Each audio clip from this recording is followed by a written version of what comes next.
donateurs et le secteur privé pour collecter les aides financières et les techniques pour supporter à la conservation et des fresques anciennes d'une valeur patrimoniale du pays.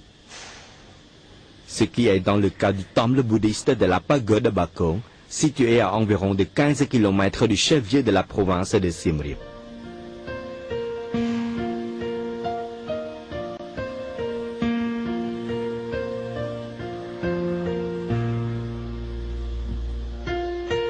La restauration du temple et des fresques murales du Wat Prasat Bakong est sous la responsabilité de l'autorité nationale Apsara et le chantier a été confié aux restaurateurs sans frontières. Cette restauration est entrée maintenant dans sa 3e phase. Pour cette phase terminale, Holcim Group Support a accordé une aide d'un montant de plus de $20 000. $18 000 étaient octroyés pour la restauration des peintures murales restantes du temple bouddhiste et le remontage des panneaux de peinture déjà restaurés. Pour l'autre montant de plus de $10 000 était accordé à la formation des ressources humaines de restauration des peintures murales.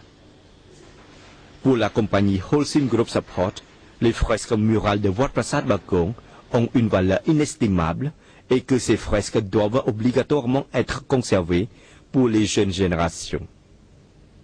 Elle souhaite aussi de voir ce temple bouddhiste se transformer au premier musée bouddhiste de l'Asie du Sud-Est. Sachez que ces peintures anciennes du temple de Wat Prasat Bakong ont d'ores et déjà près de 80 ans.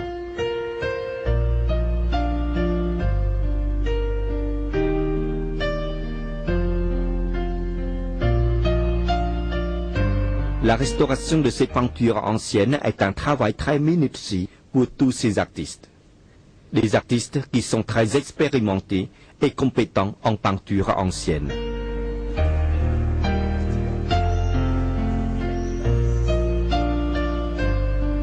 En fait ici, ce que vous voyez en blanc, c'est les enduits qui ont servi à combler les lacunes. Parce que ici, en fait, tout le bas du soubassement était cassé. Donc on voyait les briques qui apparaissaient. Donc on a remis de l'enduit, de la chaux au-dessus pour combler le manque. Donc c'est de la chaux de coquillage du thon les sables parce qu'on essaye d'utiliser les produits locaux.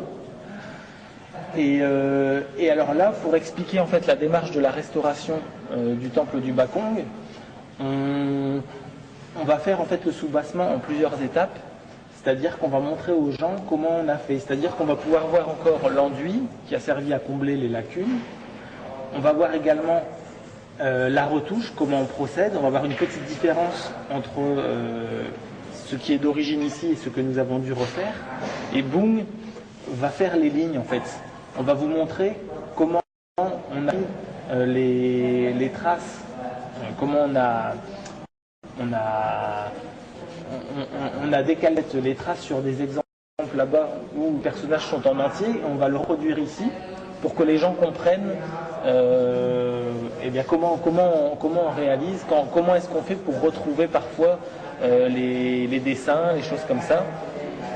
Et Bung va vraiment faire les lignes de façon traditionnelle en fait, comme dans la peinture traditionnelle khmer.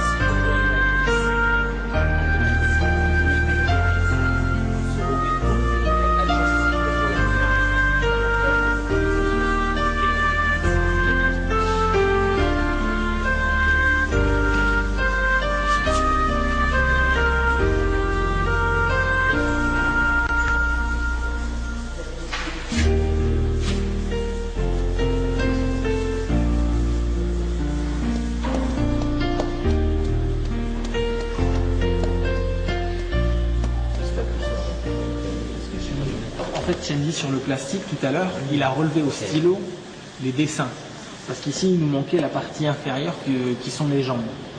Ensuite, une fois qu'il a fait le relevé au stylo, au feutre du dessin sur le plastique, il a fait des petits trous dans le plastique.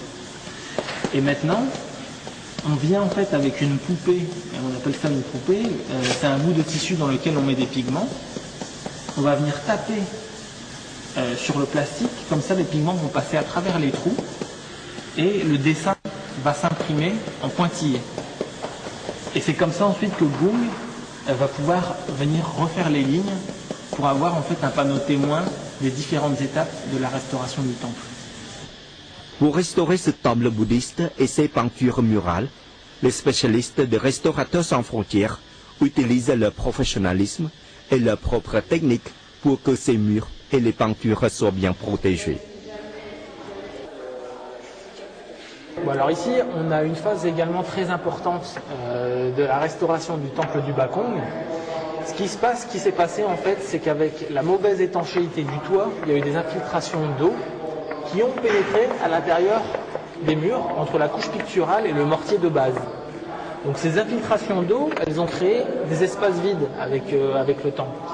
Et c'est pour ça que Thuen ici, il toque pour entendre où se trouvent les espaces vides. Parce que du coup, comme il y a tous ces espaces vides tout le long des murs, ça fragilise énormément la couche picturale. Il suffit qu'il y ait un coup pour que tous puissent être cassés et renversés par terre. Donc le but, avec des injections de PLM qui est un enduit assez stable et qu'on injecte sous forme liquide, c'est de resolidariser ensemble le mortier de base et la couche picturale. Donc de combler les vides et de les resolidifier et les resolidariser ensemble. En outre, les spécialistes de Restaurateurs sans frontières forment les jeunes artistes cambodgiens de l'Université royale des Beaux-Arts et aussi des moines afin que ces derniers puissent leur succéder dans d'autres chantiers. C'est le but. Le but, c'est déjà de leur transmettre le goût, de leur montrer que c'est intéressant justement de conserver cet héritage artistique et culturel. Et c'est donc de leur donner goût pour qu'eux soient à même ensuite de faire la même chose que nous. C'est de leur transmettre le savoir-faire pour qu'eux ensuite puissent préserver les temples qui restent comme celui-ci avec de la peinture traditionnelle. Et pour les temples à venir, pour les temples futurs également, qui comprennent le mécanisme, le processus. Et que c'est intéressant de garder les traces à un moment donné de la culture à travers les arts, la peinture.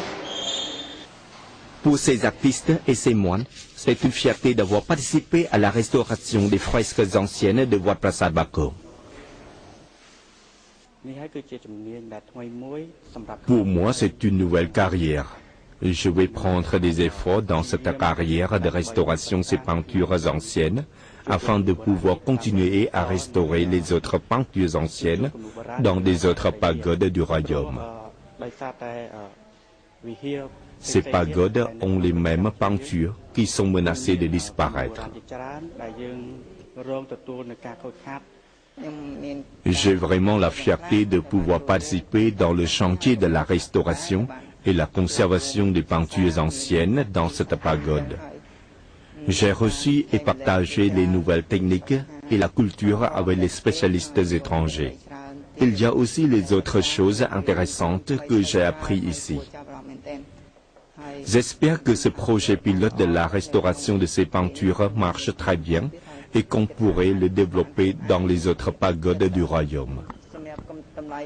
Grâce aux expériences acquises ici, j'espère également que les artistes cambodgiens seront capables de restaurer d'autres peintures par eux-mêmes. Je suis content d'avoir participé avec les spécialistes de Restaurateurs sans frontières dans la restauration des peintures murales de Wat Prasat Bakong. Avant, je n'ai jamais pensé que je peux y participer. Je comprends maintenant quelle est la valeur des peintures anciennes. La compagnie de la cimenterie suisse Holcim Group Support serait prête dans la participation des autres projets de restauration des fresques anciennes, des autres pagodes dans le royaume, à condition que le projet de restauration des peintures murales du temple de Wat Prasat Bakong obtienne le résultat satisfaisant. Holcim Group Support souhaite que cette restauration et la conservation des peintures anciennes de Wat Prasat Bakong deviennent un message pour sensibiliser tout le peuple cambodgien sur la valeur précieuse et les authenticités des œuvres d'art après la période angkorienne. ces œuvres d'art qui sont en train d'être détruites par la nature, le temps et de refaire neuf. L'aide financière de Holcim Group Support est une geste humanitaire et elle se fait à temps pour ne pas regretter l'effondrement de ce patrimoine national khmer.